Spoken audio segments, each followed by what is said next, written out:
NDA प्रत्याशियों के ऐतिहासिक जीत पर राग मीडिया गीतकार पवन शर्मा एवं गायक अरविंद लाल यादव की ओर से आप सभी जनता जनार्दन को बहुत बहुत धन्यवाद। हम आपके सफल सुखद भविष्य की कामना करते हैं। कमल निशान जिंदाबाद जिंदाबाद जिंदाबाद, नरेंद्र मोदी जिंदाबाद जिंदाबाद जिंदाबाद, जेपी नड्डा जिंदाबाद जिंदाबाद जिंदाबाद, अमित शाह जिंदाबाद जिंदाबाद जिंदाबाद।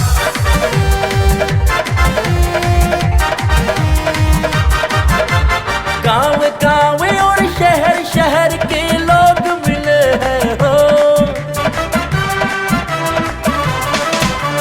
गाँव गाँव और शहर शहर के लोग मिले हैं हो, गाँव गाँव और शहर शहर के लोग मिले हैं हो।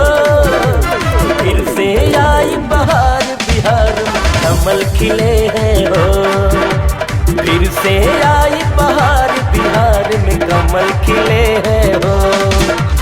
एनडीए की धूम मची विरोध जले हैं हो, एनडीए की धूम मची विरोध जले हैं हो। फिर से आई बहार बिहार में कमल खिले हैं हो, फिर से आई बहार बिहार में कमल खिले हैं हो। नीतीश कुमार जिंदाबाद जिंदाबाद जिंदाबाद, सीपी सिंह जिंदाबाद जिंदाबाद जिंदाबाद, वशिष्ठ नारायण जिंदाबाद जिंदाबाद जिंदाबाद, तीर छाप जिंदाबाद जिंदाबाद जिंदाबाद।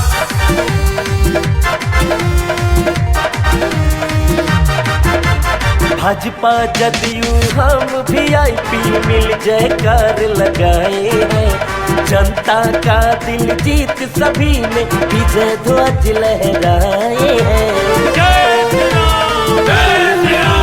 भाजपा जदयू हम वीआईपी मिल जयकार लगाए हैं, जनता का दिल जीत सभी ने विजय ध्वज लहराए हैं। काम के बदले इनाम इन्हें लाजवाब मिले हैं हो, काम के बदले इनाम इन्हें लाजवाब मिले हैं हो। फिर से आई बहार बिहार में कमल खिले हैं हो, फिर से आई बहार बिहार में कमल खिले हैं हो।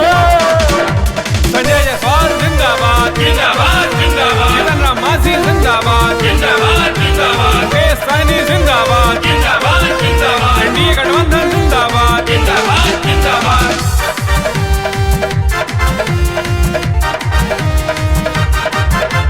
हर हर मोदी घर घर मोदी, मोदी की जयकार है।